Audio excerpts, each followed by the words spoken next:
it's a Monday night, it's humid, it's been sunny all day, and then when it comes to time to testing the new setup, it absolutely thunders down with rain, sleet, snow, God knows what we've had, but we've had a lot of it.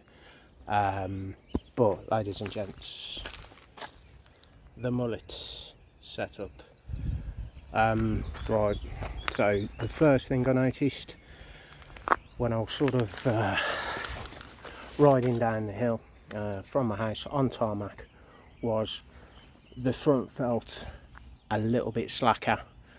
It was, the wheel was rocking a little bit, felt strange to sort of turn the wheel. I'm over that now, got used to it, it feels normal. The back wheel, can I tell any difference? No, not really. It's a little bit more hoppy, it feels a little bit more playful. When I'm stood up on the pedals, it seems to be putting me in a really comfortable position. I struggled a little bit pedalling on mountain bikes once in a standing position. I could do it all day on this. Now with that wheel, don't get me wrong, 29 I set up, 29 front and rear, that was comfortable, but this now is even more comfortable.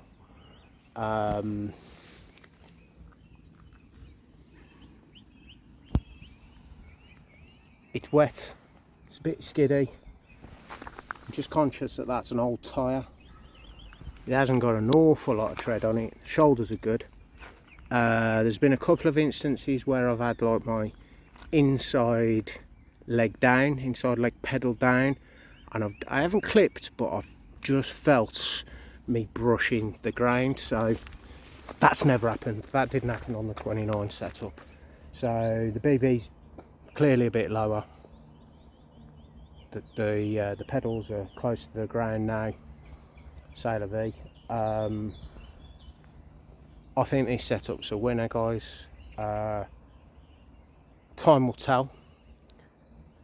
Literally first sort of 40-minute ride just around the old local trails and whatever over here. Very squidgy, very wet. There's no ARD in at the moment in there. There's no sealant in there, so the back tyre is a little bit squishy. Feels comfortable, feels really good. I'm pleased with it. Is the story so far. I'm actually quite stoked to ride it on some proper trails, get some gnarly stuff. I've been down a couple of stair set doubles, which are quite steep, quite a bit uneven as well. Though, you know, they're sort of nature reserve timber built things. Felt solid as a rock. I don't know whether I need to adjust the rebound on the shock a little bit.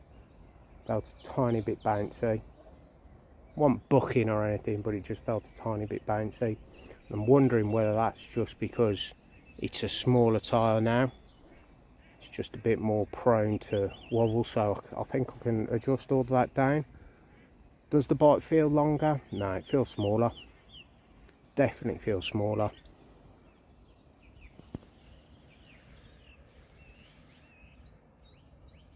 The whip, really happy with it. Really happy with it.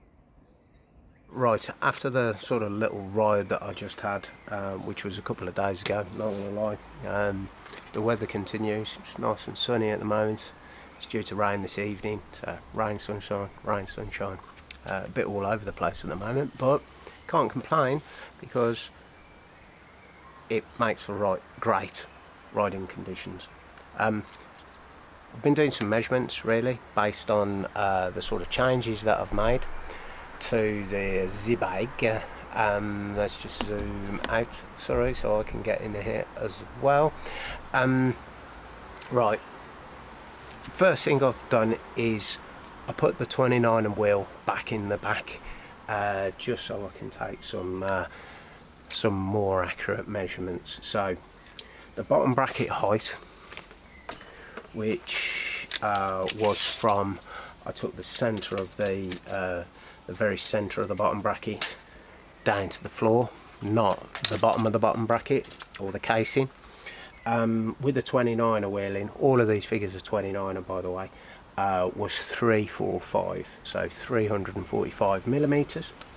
Right from the center of the pedal to the floor, when it's right at sort of bottom center, was 170 millimeters. The head tube angle, which I actually took off the stanchion there, the degrees there was 64, so pretty slack. Whether or not that's in keeping with the sort of the stats, or any of these in keeping with the stats that it says on the Nuke Proof website, I'm not sure. What I'm doing is actual life measurements, like for like, same place, same level. I levelled up the bike as well and made sure everything was square before I took these measurements. The next one was the seat post angle, which was 88 degrees.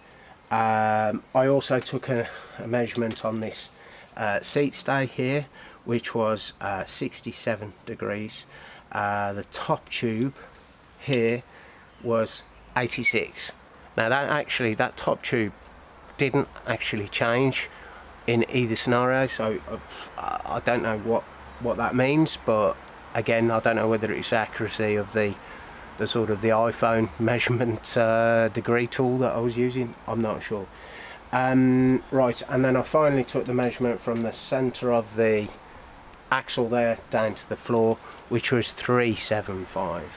So I then popped the new wheel in, the 27.5, and as you would expect, some changes. So the bottom bracket with the 27 in was 330. That was versus 345, so 15 mil lower. 15 mil. That's quite a bit actually. Still lots of clearance though, hasten to add. More than enough. Then the height of the pedal. Again, when it's right down low or at bottom dead center, was 155. Now that was 170, so again, naturally the same distance. You would have thought that, because these components are in the same area, so that works out. Right then, so next was the seat post angle. Again, the same, 88, same as 29. The bike hasn't pitched, putting the different wheeling out, hasn't pitched the bike significantly enough to change that, which I was surprised about. I thought it might change by at least half a degree or a degree. Doesn't seem to have. I also marked this off, or I held the gauge, or the phone in this instance, on the bottom of the collar there, so I took the same measurement each time. Right, so the next one was the seat stay, this one, which was 64 versus 67 before. So a bit of a difference there. Top tube, already said that was the same, 86. Now the axle, again, same sort of figure, with a lowering the wheel. So all of this area here of the bike has changed the measurements, as you would expect, because the wheel now is smaller. We've taken 1.5 inches off, haven't we? Yes, 1.5 inches off. So that was 350 versus 375. So all in all, did I talk about the head tube angle? I think I did the head tube angle. It's a degree slacker now, so this is 63 versus 64. And I'll be honest, you can feel that. You can feel that, but I like that. That's really, really good. In the end, when I'm actually standing on the pedals, standing up on the bike, for me the cockpit just feels right. It feels where I need it to be. It felt comfortable as a 29er, but now it feels really comfortable. I could literally ride the bike all day long like that. So that's a real positive for me. I have ridden the bike a couple more times since the video that you've just watched, and I like it. On real steep, techy, sort of terrain, rooty stuff, it does feel like that. Not that the top, not that the front end is too high. It just feels like the front end is higher. I can still get up it, I can still do it, but you know you've got a smaller wheel on the back, it's noticeable. But likewise, going downhill, the length, I think, having that extra 5mm on the rear triangle, I believe actually really works well, and is actually a useful addition. Bike stability, and also bike length. It doesn't feel too long. It feels pretty good. So those are the stats. I hope you found it useful. I'll continue to test the bike, and if anything sort of crops up, I have any issues, naturally I'll make another video for you guys to tune in. So hit me a thumbs up please if you like the video, and if you've managed to start at the very end, thank you very much. And if you feel inclined, subscribe please, that really does help me out, and you know, it sort of spurs me on to continue to make sort of videos.